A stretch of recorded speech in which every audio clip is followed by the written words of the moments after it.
Bem-vindo! Hoje a gente vai falar sobre um dos meus vinhos prediletos da vida, a gente vai falar sobre Tokai. Eu vou começar falando um pouquinho sobre a história, porque é muito rica a história sobre a denominação de origem Tokai. Essa denominação de origem está regulamentada ali no extremo oeste da Hungria, que é uma região que chama Tokai-Regaia. E aí pega um pouquinho, assim, um pedacinho bem pequeno da Eslováquia, que é um país ali que faz divisa com a Hungria, mas a Hungria é a maior expressão de Tokai. Eles produzem vinhos dessa maneira lá há pelo menos 1000 anos, ou seja, a gente está falando de uma coisa novinha. E é tão pouco famoso o Tokai que algumas figuras um pouco importantes da história já registraram que era um dos vinhos, se não o predileto, um dos prediletos que eles consumiam. Entre essas figuras estão o czar russo Pedro o Grande, o escritor Goethe, o pianista Beethoven, o Johann Strauss, que é o pai fundador da valsa, e o imperador da França, o Luís XIV. Inclusive, esse imperador da França, Luís XIV, ele criou a frase, é o rei dos vinhos e o vinho dos reis. E eu acho que realmente é válida essa menção ao Tokai. E é tão importante esse vinho para a cultura do húngaro, né, que esse vinho é mencionado no hino nacional da Hungria. Existe uma vinícola estatal na Hungria que pertence ao governo, que ela existe eu acho que hoje em dia já há mais de 300 anos, e ela só existe para preservar a cultura da viticultura, né, na verdade, do Tokai. Quais são as 3 uvas principais para se fazer Tokai? É a Furmint, a Hashlevelu e a Muscat, que é na verdade a Moscato, a família Moscatel. Essas são as 3 uvas que fazem parte, né, da denominação de origem Tokai. Agora, por que é tão especial esse vinho Tokai? Porque ele é feito de uma forma diferente. Existe uma condição climática ali da região que principalmente está atrelada ao rio Tisa, que corta essa região e é um afluente dele.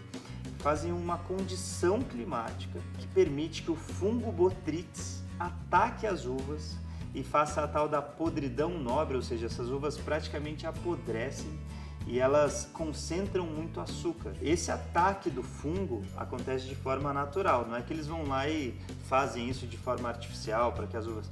Tanto que algumas safras melhores que os húngaros consideram são as safras que foram mais atacadas por esse fungo por condições climáticas naturais. Alguns tipos de Tokai são medidos com unidade de medida húngara chamada putônios ou putônios. Esses putônios até tem escrito aqui, esse que eu trouxe pra gente provar hoje, tem escrito aqui 3 putônios. Putônios nada mais é que uma unidade de medida húngara, que é um baldinho, né? Que é para determinada concentração de uva que não foi botrytizada, ou seja, a uva que não foi atacada pelo fungo, eles jogam baldinhos de uvas botrytizadas durante o processo de fermentação e elas vão causar reações ali naquele vinho e mudar os aromas e sabores daquele vinho. Então, alguns Tokais, nem todos, são medidos em putônios.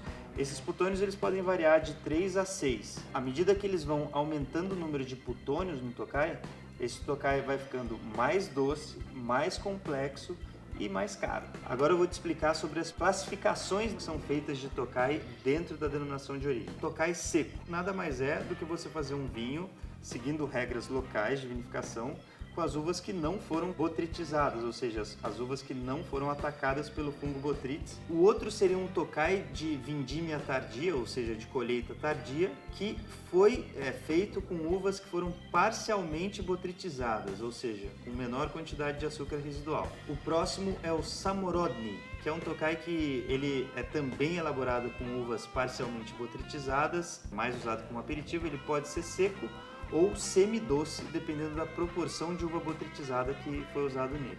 Daí, já começando nos Tokais mais nobres, a gente começa a falar dos Tokais Açu, que esses aí sim são os que eu comentei, que são medidos por putônios. E aí, por último, e é o mais importante de todos, e esse aí é um Tokai que geralmente chega na casa dos milhares de reais, é o Tokai Essência. A concentração de açúcar desse Tokai Essência é comparável à concentração de açúcar do mel.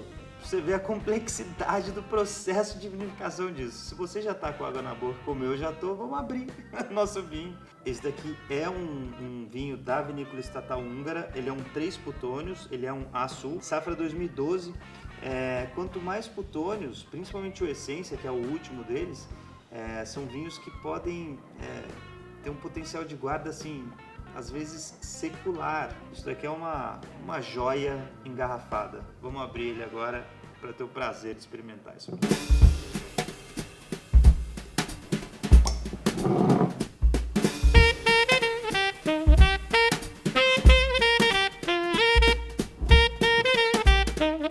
Vamos ver se o Beethoven estava certo. A cor dele é um amarelo ouro, assim, né? Quanto mais velho ele vai ficando, ele vai mudando para um âmbar. A viscosidade dele é sempre muito elevada, porque é um vinho com açúcar residual lá em cima. Esse aqui é um vinho de 12% de teor alcoólico e Tokai geralmente está nessa média aí de teor alcoólico. Esse Aço e o Essência, eles são já considerados vinhos licorosos, por isso essa viscosidade imensa. As outras classificações para baixo deles, eles podem ser secos ou semidoces. Então eles vão ter uma viscosidade um pouquinho menor, mas também tem preços um pouquinho menores, né?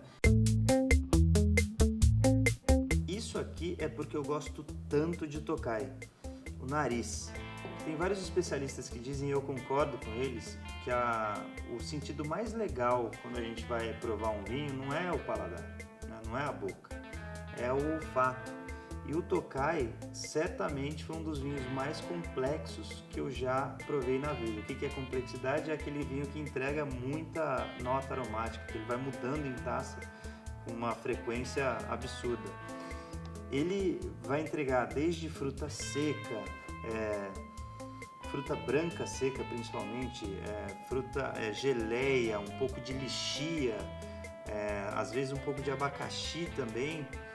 Só que ele chega para damasco, ele vai para especiaria, ele vai para mel, é um vinho que você se perde sentindo o aroma dele, e isso é o que faz dele tão especial, assim, é uma brincadeira para o teu nariz. Então agora vamos para o paladar e ver quais são os diamantes do Tokai aqui no paladar. Vamos lá, eu tô feliz de fazer esse vídeo, é muito legal fazer com Tokai.